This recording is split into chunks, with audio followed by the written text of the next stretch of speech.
welcome to another episode of Owning Your Personal Brand. I'm Amie Thompson, your host, and today we are joined by a really exciting guest. Emily Winters is here with us to talk about social media, but more importantly than that, she's going to talk about content pillars specifically. And so we're really excited to have her here, and thank you, Emily, for being here with us today. Thank you for having me. So, what I'd like to get started with, one of the things that I say each episode is that everyone has a personal brand, whether they know it or not, they have one. And it's really important that people in general, but specifically small business owners, take the time to really own their brand and take tactical steps to develop it over time. It's not something where it's kind of an end date in sight. This is an ongoing process, it's an everyday process as you grow your business. And one of the things that people generally think about is social media and how we can use social media to build a brand. And so today we're going to talk about that a little bit, but I'd like to just start first with your opinion and your insights on personal branding and why it's so important, do you think, for business owners to focus on personal branding? Yeah, I think especially for business owners and even more so for small business owners, your personal brand feeds so much into how your business is known. You know, you want to support someone that you feel connected to, that you can relate to, and that you understand. And so I think that's just why it's so important to have your personal brand, to have, not only your business profile, but a personal profile, and to not be afraid to kind of weave a little bit of both into each. Yep. And I think one of the things I was told early on when I started to run my company is, as a small business owner, you are the brand. And a lot of times people, yes, they want to know your company's name and what you do, but they want to make sure that they can trust you and that they feel good about working with you. And so in your business, you work with small business owners. Talk about that a little bit. Tell us about your company and what you do and a little bit about your background. Yeah, so my company is The Social Rising. We do social media marketing for small business owners. So I've been working in marketing and in journalism for 10 years. And in that time, I've really just enjoyed the connection that small business owners have to their brand. And I really like working with them specifically because like they have that emotional tie that maybe not all business owners really have to the business. It's not just a job for them, like it's Mhm. personal, like it's their brand. And I love helping them, bring that to life.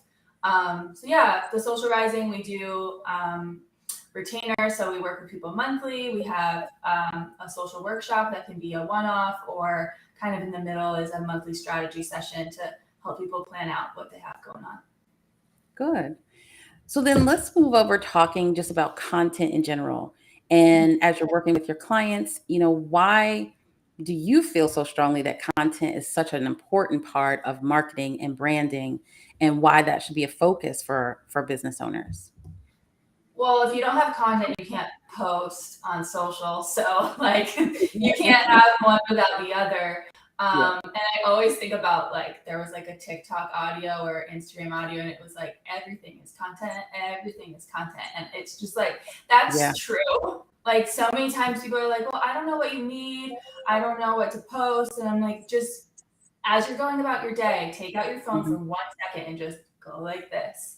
And if Mm. you give me that, or if you post that yourself, like that's something for you to work with, because like the content that you're showing is always going to be coming back to storytelling. And so if you think about like, what are you interested in seeing, or what's the story that you want to tell for your day? Like bits and pieces of your day. Like if I go to like a local coffee shop, like I'll put that on my story because I want to support local businesses. Or if I go to like a studio, a yoga studio, I'll put that. Or at home, I'm making dinner and I'm drinking like a local beer. Like those kind of things, just showing like I really am committed to this. This really is a part of my brand. Mm. Um, and the last thing I'll say about the content piece is like, if you aren't thinking about it, if you're not thinking like, oh, I need to grab this content, it's a lot harder to be consistent because you're always fighting that uphill battle to have something to post. So even if you think that it's crappy, it's probably not, because we all have nice phones at this point. Like Mm. it doesn't take a lot to take a quick video or photo. Yeah. Well, you mentioned two things that are important, and I'm kind of, speaking to myself a little bit here too, but the Mhm. idea about storytelling, which I think is so important. And I've heard that a lot of times. And for me, I always think, well, I don't have stories to tell. I mean, what am I going to tell a story about?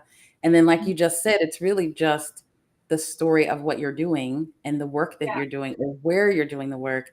And so, can you talk a little bit about how do you get someone in that habit, like somebody who is that person like me who gets behind because they're so worried about it being the right story to Mhm. that daily habit of just letting people a little bit into your life? Like, what advice can you give to help people get there? Yeah, I mean, I think the hardest thing is really just starting, Mm, and for a lot of people, there's the fear that they're going to do it wrong or it's not going to be curated enough.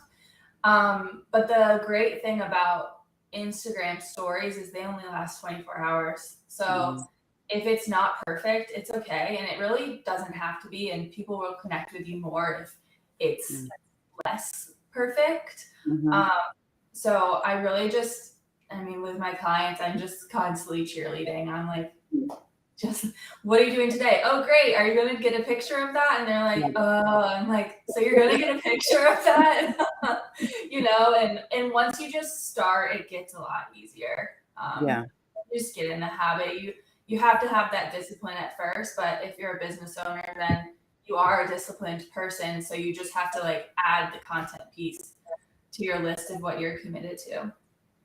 good, good. Yeah, I think it's probably like most things. Getting started is the hardest part, but after you do that, you can kind of slowly create those habits. So I appreciate that. I want to talk a little bit deeper about content, which is the content pillars. And so, Mhm. can you talk about? I'm sure most people have heard that phrase before, but probably not many people actually use them. And so, talk a little bit about that concept and how that can really help you with your content and with your social media. Yeah, so I think that everybody defines content pillars probably a little bit differently. But for me, when I talk about content pillars, I'm talking about the categories of Mhm. the posts that you're putting out on your social media profiles, whether that's Instagram, LinkedIn, TikTok, Facebook, etc. So yeah, I mean, the way that I think about them is just like, what are the main things that I want to get across to my audience? And that way, when you're thinking like, oh my gosh, I don't know what to plan this week or post this week, this month, you can think of like your three pillars and just do one post for each. And that way you're like, okay, so if my content pillars, like for me, if it's like social tips, small business owner life, and testimonials, or like, reporting, sharing behind the scenes of success for my clients, then I can be like, okay, what's the tip I want to share this week? What's the Mm. behind the scenes I want to share this week? What's the customer success I want to share this week? Instead of just like this big blank slate and you're like, I don't even know where to begin. Yeah, yeah. So that's good. And do you recommend that people stick with three, like trying to find those three categories? Yeah, and stick with it for I would say 2 months, see how it's performing. And if people aren't connecting, if one of those pillars is just consistently Mhm. performing below what you want it to be at, then you can switch it up and test something else. But you really can't like post something once and be like, well, that bombed. Mhm. It's not, you have to give it time. So Yeah. yeah. So how do you or what advice do you give? Like you gave your pillars. How do Mhm. people define that? Like how do you kind of narrow down everything that you might do across your business and try to narrow that down into three? So a couple of ways. Like one way that I do this specifically with my clients when I'm kicking off with them is we do like that initial strategy session. And that, Mhm. like I said, I do offer that as a one off as well. But that strategy session is something that a lot of people skip because they just want to like get to posting. So you really Mhm. have to be willing to just slow down for a second and be like, okay, strategically, like how does my social media fit into my broader marketing Mhm. plan? Because chances are there is a broader marketing plan. So Mhm. you just have to figure out how to translate that to social which actually will simplify your marketing process in general. So, that's why I say I do like social media marketing and not social media management, because I'm not just trying to like post a pretty picture. I'm trying to like market something. Like I have a marketing background. Like I want it to play into like your bigger business goals. So that's one way that I kind of like walk people through and help them think about it. But another way to do it, like on a smaller scale, if you truly don't have time, which jury's out if I believe that, but if you don't have time, then think about what you've already been posting about. Do a quick audit of your account and look for themes. And then think like, okay, do those themes, can I categorize them into 3 buckets? And if you want to take it one step further, a tip that I've heard and love from Shannon Monson, who's great about building communities, is to think about your categories in terms of, or your pillars in terms of discover, connect, and convert. So what's your pillar that's going to appeal to the broad audience? What's the pillar that's maybe just like fun, could go viral, like, before and afters do really well, or like, something like that. And then for connection, that's like for me where I'm sharing like the behind the scenes of being a small business owner. I'm being vulnerable. I'm telling my story. I'm asking for people to relate and connect and share with me. And then convert is where I'm sharing like, hey, this is why you should trust me. This is like what I've done for other people. Are you ready to work with me now? So that could be a testimonial. That could be a final product for somebody. That a lot of times it is like reviews or just like student success, things like that. Got it. And then you mentioned, try things out for maybe 2 months and then assess it and make adjustments as needed. What are some of the things that you should be looking for to Yeah. tell if the content is working or not? Yeah. So this is somewhere that there are a lot of different opinions, but for me, I don't really care so much. Well, it's hard to say you don't care. Everyone wants to go viral because the numbers are just like fun to see. But in terms of actual like conversions for your business, like those viral numbers aren't as much of a signifier of conversion because those people aren't following you, right? So like if a reel goes viral, cool, but what now? And so for me, what I think is more important is if someone's commenting is like, okay, step 1, but really are they saving your post? Are they sharing? And then if you're a public place, like if you're one of my clients is a citery, so if they are getting more tagged in stories or tagged in photos, like that kind of community building, that to me is like the top tier, because then you're organically growing and getting in front of more people. And Instagram is looking at, are you getting saved? Are you getting shared? Like that's a signifier to Instagram to put your posts in front of that person again, instead of like be that account that they forgot they're even following because they never see them. Yeah. And I think that's so important because we can get caught up in the likes and that type of thing and not focus on things that matter a little bit Yeah. more. And then we get this like false sense that, oh, this is working really well versus, getting a little bit deeper into some of those metrics. So I appreciate that. What about someone who is maybe starting a new business? So in some of these cases, you have somebody who has an existing business. You mentioned they can go and look at their history. What have they been posting about? What's worked to be able to develop those? If someone is a brand new client, but also has a brand new business, and you're taking them through that strategy session, what are some of the other things that you're helping them with if they don't have an existing history to like rely on? Yeah, I mean, a couple of my clients are new businesses, and it's the same. I mean, so Okay. in those sessions, it's like, who is your avatar? What's their age? Where do they shop? What car do they drive? How much money do they make?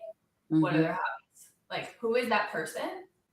And how do you want to talk to them? What's the tone you want to use? Are you conversational or are you authoritative? Are you casual or are you formal? Like, are you funny or do you like to be kind of like, I don't know, the opposite of funny, stoic, something like that. So, just making sure that you have this like clear picture in your mind of who you're talking to so that when you're writing your captions, you're like, hey guys, how's it going? Like, here's a tip that I have for you today. Or on the other end of the spectrum, be like, we're honored to have had the chance to work with this client and bring this to their home. Got it. Very different. And so that's step one. And then once you know that, then you're like, okay, well, what am I offering to them? Do I have a product? Do I have a service? Is there an intro offer that you want to make sure that they know about? What are our best sellers? Like, what's the most popular thing? And if it's a new business, you don't know what your best seller is yet, but you probably know, like, okay, here's the low, middle, and high end offer that I want to focus on. And so once you know that, then you can say, okay, so I'm talking to them in this way. So when I connect with them, I want to share something that's, funny or just like really relatable. Like, everyone goes through having a messy house or everyone, whatever it is. And you can just kind of like start to go from there. It just has to be a brainstorm. I walk clients through, doing some market research, like what are other people in their industry doing? What do they like? What do they not like about what the other people are doing? Maybe not even in their industry at all, but like there are themes in successful Instagram accounts in the way that things are presented. And so just taking a moment to notice what those themes are and think about how you want to apply it to your brand is going to set you up for success. Because if you have no plan, then you will just feel like you're throwing darts at a blank wall consistently. Yeah. Yeah. So last question is, how would you recommend people choose which platforms are the best for their content and for their business? I mean, I think that Instagram is valuable for most businesses. I'm sure there are outliers, but when I work with clients, I always say, like, let's really do one great first, and then we can add more from there instead of doing all of them kind of okay. I think that LinkedIn is more professional. It's changing, but historically it's a bit more professional, a bit more like business focused. Obviously, it's networking for careers. Makes sense. TikTok began as something for the younger generation, but there's a niche for everybody on TikTok. Instagram is in the middle. Like, that's why I say, like, most people can benefit from an Instagram account.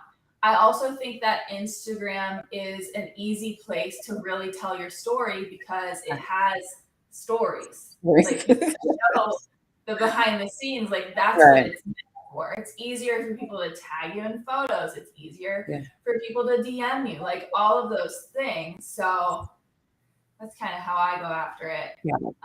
Have you mentioned Pinterest, but Pinterest is its own thing. You really have to have visual assets to do well on Pinterest. It started as mostly food. So when I was working with food brands, we were on Pinterest because it was like bloggers and, like General Mills brands that I worked with Pinterest, but it's there. Like, you just have to decide how much time do you have realistically to put towards it.